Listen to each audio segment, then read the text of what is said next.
Ready to start, restart, or re-energize your vegan or plant-based practice? You're in the right place. I'm Michelle Olander, and this is Vedge Your Best. Episode 183, 12 Things You Don't Need to Go Vegan.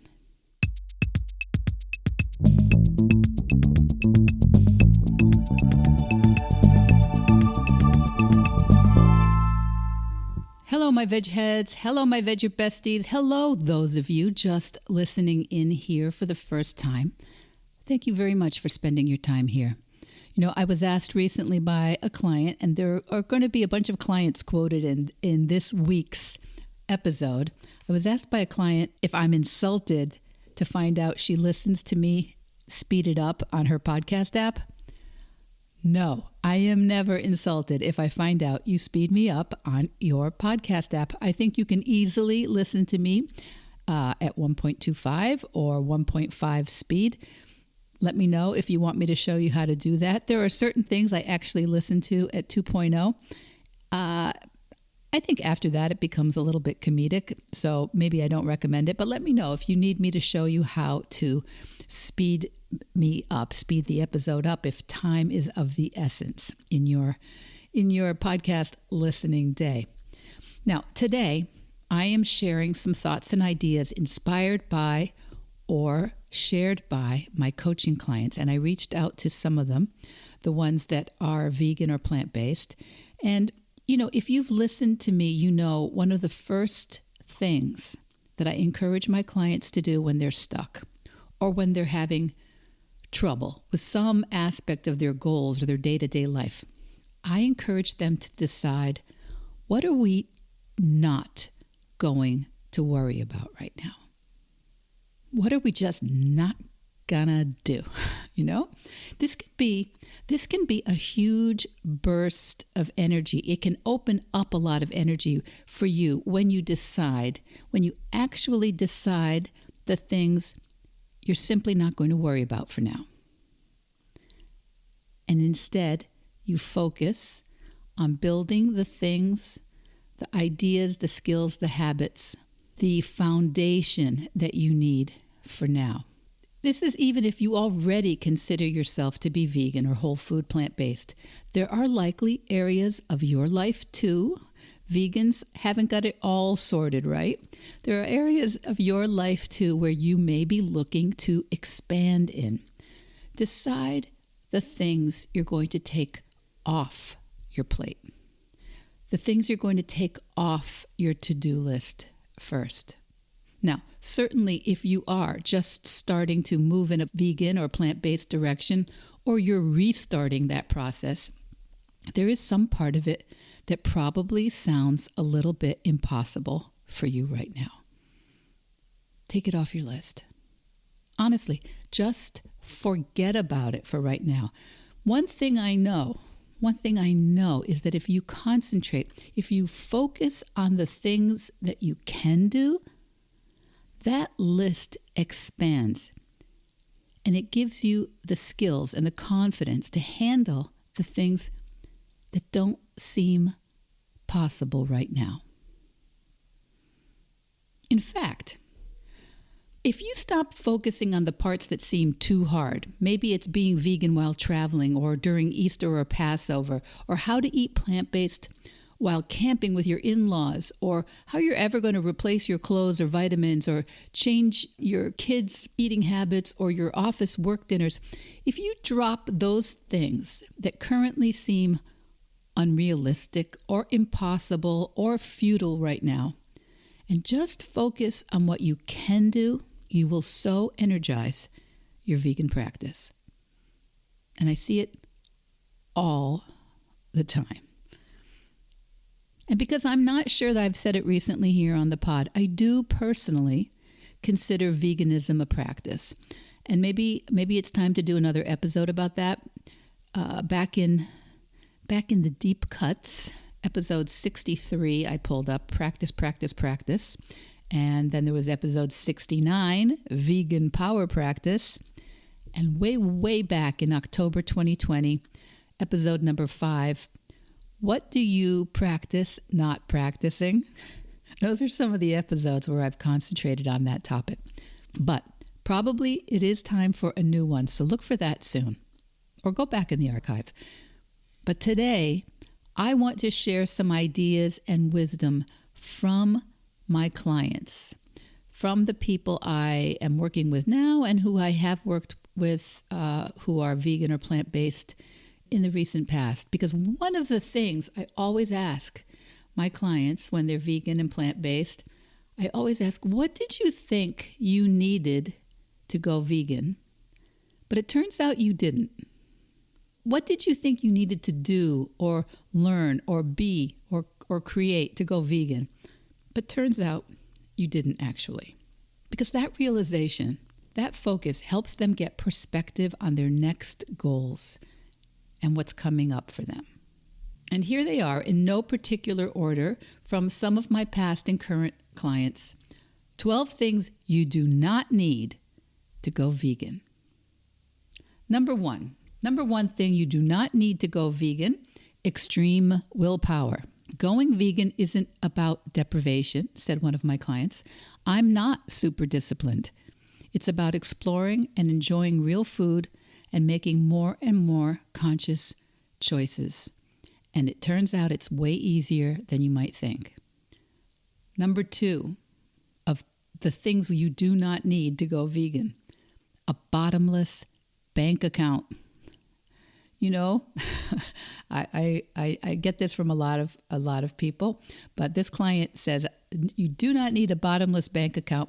Most people with access to a standard supermarket will find that veganism is not much more expensive, if at all, than being an omnivore or a flexitarian. You don't need a huge budget to go vegan. Staple plant-based foods like beans, rice, pasta, fruits, and veggies are often cheaper than their animal product counterparts. Number 3, something you don't need to go vegan. Well, that's a plant-based nutrition degree. This client says, knowing something about nutrition is important no matter how you eat, but you don't need to be a nutrition expert to go vegan. There are so many free resources available. If you concentrate on a plate with greens, grains, and beans, you're on your way. And don't forget the B12 spray. Okay, that's a little rhyme that we sometimes use in my coaching class, in my coaching work. And B12 spray is the way I usually ingest my B12. It's a sublingual spray. I can put the link to the one I use in the show notes. A lot of people find the B12 spray very, very easy to use. We can talk about why B12 another time. Number 4 thing you don't need to go vegan, you don't need to have an adversarial relationship with your doctor or your healthcare provider. More and more healthcare professionals do actually support plant-based diets for their health benefits, and they have experience helping you move in that direction, writes my client, who is someone who has a certain number of medications that she is prescribed from her physicians. Please, she writes, please do not hide this info from your medical team. You might even want to follow MDs like Dr. Lori Marbus, Dr. Michael Greger, Dr. Janelle Gordon, and registered dietitians like Ginny Messina to help you communicate confidently and effectively.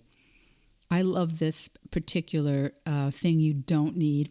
I think some of us think, oh, what am I going to say to my doctor? Just tell your doctor.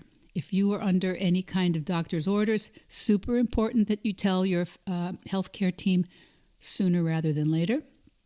And even for those of us who don't have any issues that are going on currently, still talk to your doctor. They will help you come up with a plan for what you need to be monitored about, maybe things like your vitamin B12. Number 5, things you don't need to go vegan. You don't need strange ingredients. You can forget about obscure superfoods or rare ingredients, says my client. She writes, most of what you need for a vegan diet is readily available at your local grocery store or even Walmart. Simple whole foods are the cornerstone of a healthy vegan diet, she writes. I still don't know my tempeh from my seitan, she writes, but I know a lot about mushrooms, and yes, tofu can actually be delicious. Who knew? Number 6, you don't need to change everything overnight. Transitioning to a vegan lifestyle doesn't have to happen all at once. Everyone has different levels of challenge and support. Take it one step at a time, advises this client. Gradually incorporate more plant-based meals into your routine and ask what plant-based options are already around you that you might not have noticed. Number 7, you do not need expensive new kitchen equipment to go vegan. There's no need to splurge on fancy kitchen gadgets like a $700 Vitamix blender, wrote this client. I had no idea Vitamix blenders were in that price range. I actually double-checked this. And I saw, yes, $700. I don't know what that Vitamix does. I'm sure there are certain specialized reasons why you might need it. But your normal pots and pans, she writes, your normal pots and pans and knives are all you need to whip up delicious vegan meals. A basic blender or food processor can be handy, but don't start with a whole new kitchen. My client adds this quotation from Thoreau. Thoreau said, quote, beware of all enterprises that require new clothes and not, rather, a new wearer of clothes, unquote. My client says, I say beware of enterprises that require new stuff. The books, equipment, and accessories won't go plant-based for you. Number 8, that you don't need to go vegan. You don't need an all or nothing mentality. Please don't stress about being 100% perfect from day one, writes this client. Each step you take towards veganism makes a difference. Aim for progress, not perfection. You'll be learning new things about compassion, health, and sustainability for the rest of your life. Number 9. You do not need an experimental palate. You don't need to suddenly develop a love for kale and quinoa to be vegan, writes this client. There's a wide variety of plant-based foods out there. You are bound to find something you really enjoy. Sam Turnbull from itdoesn'ttastelikechicken.com is one of the people this client says she follows because, quote, she veganizes the kinds of meals and flavors I grew up with in Ontario, Canada. Start by making some of the dishes you already like without animal products. Number 10, everyone's approval. You don't need it to go vegan. You do you. You don't need validation from others. I thought I had to get everyone on board before I could commit, writes my client. Me too. I thought that too. Focus on your own values, writes the client, and health, and let your friends and family see you healthy, vibrant, and proud of your choices. And number 12, you don't have to be an activist. You don't have to be. Public street activists are a part of this lifestyle, writes this client. But simply living vegan in your home and community makes a significant impact. Do not minimize it. You don't need to have all the answers about nutrition, sustainability, and ethics. You will learn more as you go, but first you need to start. Remember, going vegan is about making choices that align with your values and your health goals. Every single vegan does it a little bit differently. And I guarantee you, that's me talking now, and I guarantee you that the side benefits of limiting and eliminating animal products in your life will enhance so many other aspects of your life. I know so many of you worry that this process will be disrupting and overwhelming, or that it's too late for you and that it won't really make a difference, I get it. I thought the same way in the beginning. I was in my 50s, and that's why I do this work, because I remember all the things that sounded impossible.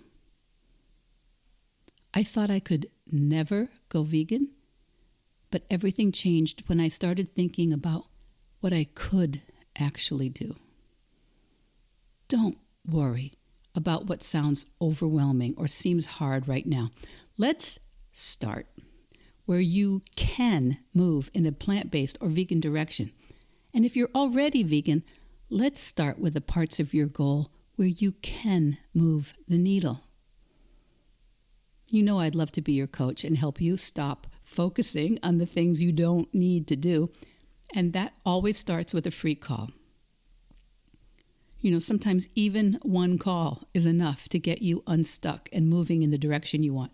I get messages and emails all the time from people I only spoke with one time who are now happily moving forward on their goals. And I would love that to be you as well, so that you can get out there and veg your best. Veg Your Best podcast production, music, and editing by Charlie Weinshank. Thanks, Charlie. Before you go, it would mean so much to me and the Veg Your Best team if you would hit subscribe, leave us a 5-star review, or share with someone you think might be interested. Something about algorithms, it helps bump us up a little in the rankings, and that's the best way to help others find the podcast and for us to find our audience. So, until next week, make it easy and veg your best.